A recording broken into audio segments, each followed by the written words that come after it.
I was world champion at just after my 19th birthday.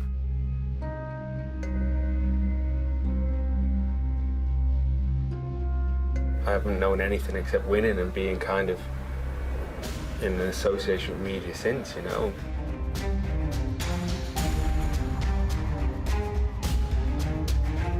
It's down to them to kind of think about what they say before they say it.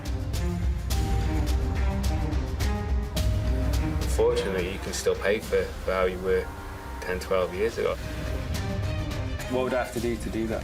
To be the greatest cyclist ever, or the greatest sprinter ever? Or... Well, I don't know, but I'm just saying... What would I have to do? Go on. Or win. Win what? Win what? They want me to be smiley when I'm not, but I'm smiling most of the time. People are willing to comment on my personality when they don't know me as a person. It's not really worth caring what that person thinks of me anyway, you know? I'm quite happy with how I am, I guess.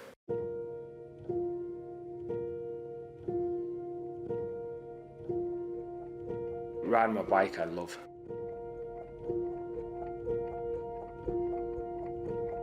You take everything out of the pressure you go under, the suffering you do.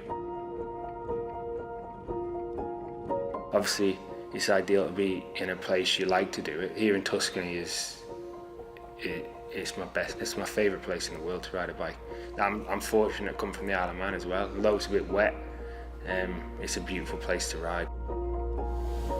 I think I've got two beautiful places I can say I live, I guess, you know.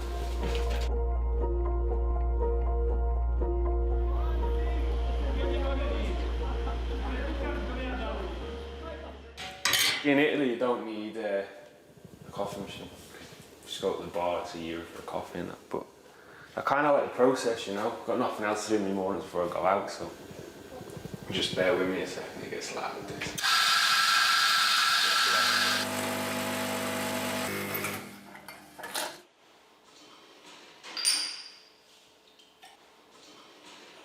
I didn't honestly think it through when I got a coffee machine and a white sink.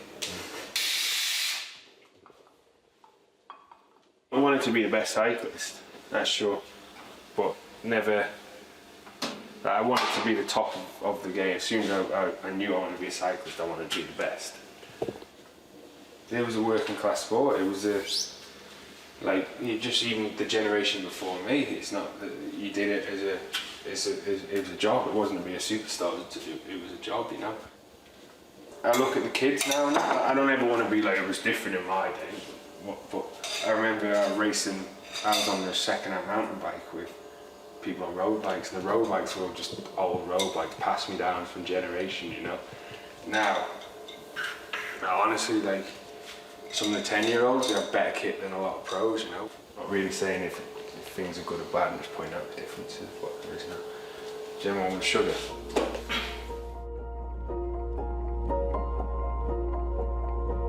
What sets cycling apart is that you're almost an independent contractor, just getting paid to go and race, you know. Everything else, we do have team trainers and things like that, but whereas footballers go to their team trainer, they all live around the ground, they go to the training. We kind of just going out and riding. I guess I don't know any different, you know, it's my job.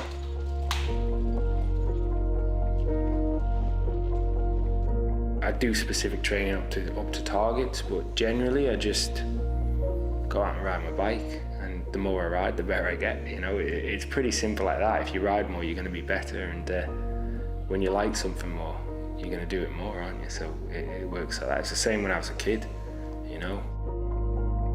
When I enjoyed it, I did better at it, and obviously the better I got, the more I enjoyed it, so it snowballed like that, and it's still the same today.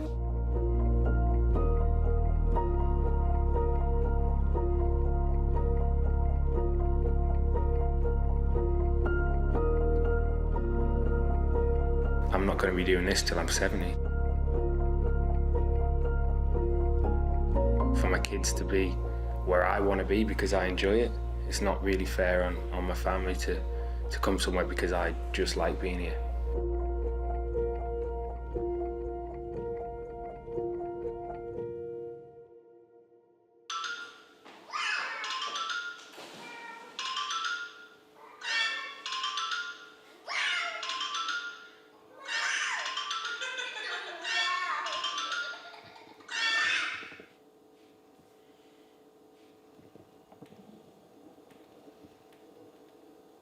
I probably spend more quality time with kids now than if I worked 9 to 5, 7 days a week.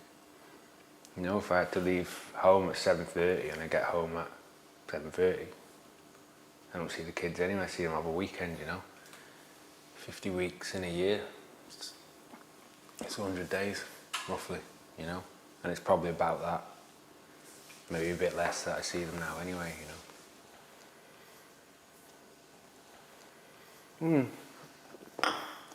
It's the hardest thing about what I do. It's really like missing my family is I think it's like the only thing that's that hard to deal with, I guess. Like that I can't really, like everything else, like if you crash or training hard or not eating, like there's stuff, but that's part of the job, you know. Being away from your family for training is like just not seeing them. That's the hardest part of what I do. Like, that's the thing that gets me down the most, that's for sure. At the same time, as a father, I want them to be proud of me. That's probably more important than anything financial. Like, my wife's an incredible role model for my sons and daughters, you know, and I like to think that I can be the same. So.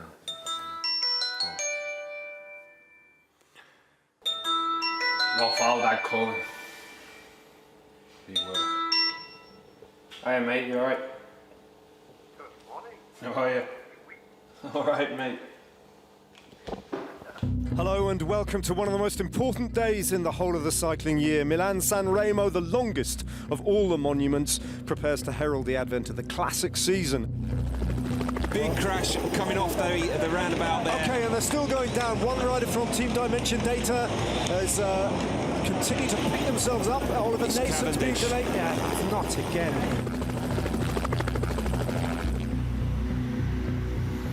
I kind of knew it was coming. Like, I went one side of a roundabout and I knew there wasn't enough space once I'd taken the turn, you know, and actually the guy in front of me managed to go right and turn it, and my natural instinct was to follow. As I went, I knew I would make it, and but I already had my weight going that way, so I knew I was hitting the ball hard, and if I hit it straight, I probably got no legs as we speak now. It's my natural instinct was to do the biggest bunny off I could possibly do to at least clear it. It happened to me that you wouldn't ever expect to happen, you know what I mean? Like freak accidents or things that aren't really allowed in the sport now. And they happen, and what can you do about it?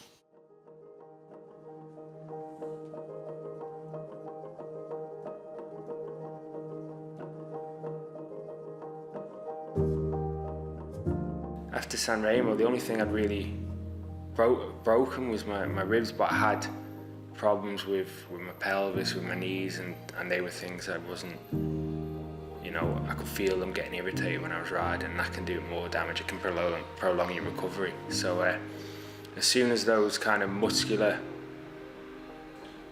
damage was kind of repaired, I could get back on. So I was on within, you know, 10 days, which is pretty good. I was in pain, but as long as it's a weird thing, as long as you can ride your bike, like you can put up with pain, you know. It's as long as you know you're not doing yourself any more damage. So.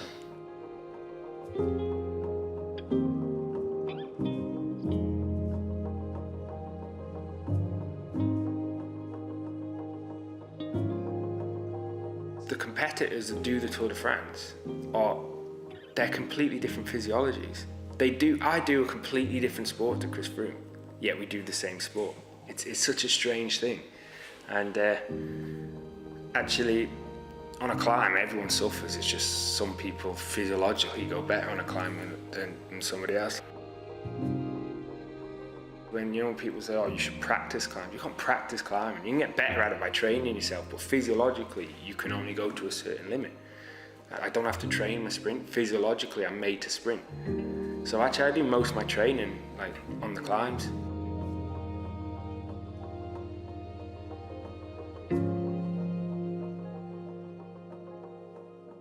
Tour de France for me it's everything. It's everything in my career. It's what I built my career around. It's what I build every season around, you know.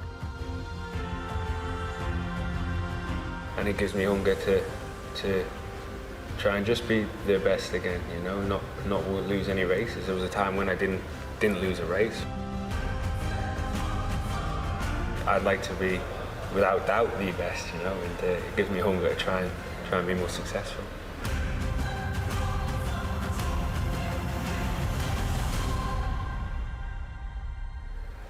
We have time for the last question. Depends what it is.